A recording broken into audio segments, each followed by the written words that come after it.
Saya dari Prodi Hukum Ekonomi Syariah semester 1 kelas 1. Di sini saya akan menjelaskan tentang satu permasalahan hukum yang ada di Indonesia yang cukup menarik untuk kita bahas, yaitu kasus Ferdy Budiman yang divonis mati atau dijatuhkan hukuman mati.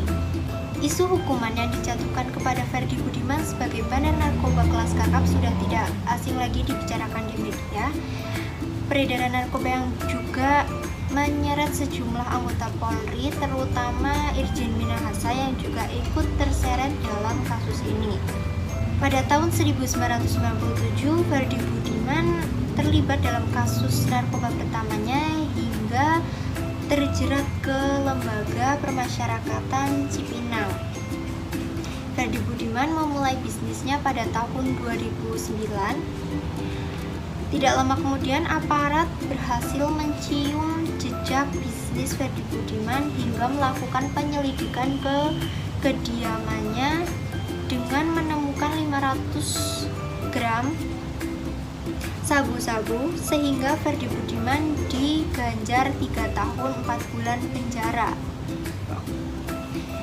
Setelah bebas, dia mengulangi kesalahan yang sama, yaitu pada tahun 2011. Kejadian itu berlangsung setelah gembong Ferdy Budiman tercium oleh Direktorat Polda Metro Jaya. Kejadian pada Rabu 27 April 2011.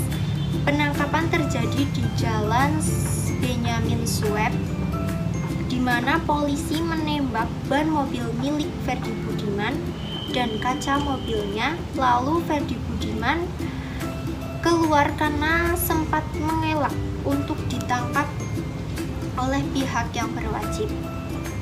Namun baru setahun Ferdy Budiman mendekam di penjara, dia kembali berulah dengan mendatangkan 1,4 juta pil ekstasi dari Cina dan 400.000 pil ekstasi dari Belanda. Dengan itu Ferdy dikenakan pasal 111 kepemilikan narkoba dan 114 peredaran narkoba.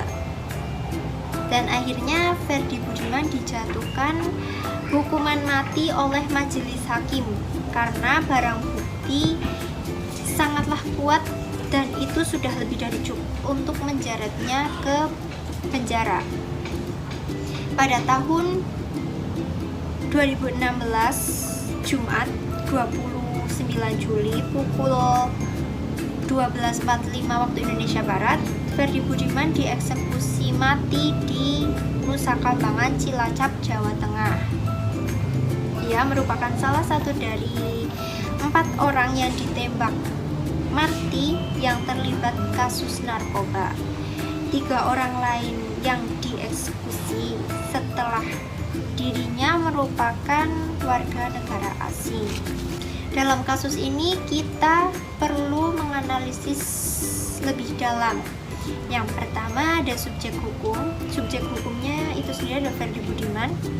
Yang kedua objek hukum, yaitu narkotika, pil ekstasi yang diedarkan atau dijual belikan.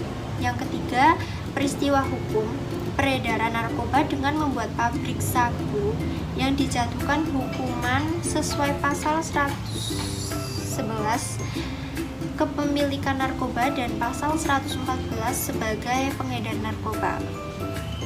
Yang keempat ada hubungan hukum. Hubungan hukumnya itu sendiri adalah setimpal karena pelaku pemilik kewajiban untuk menjalankan hukuman yang sudah divonis oleh majelis hakim.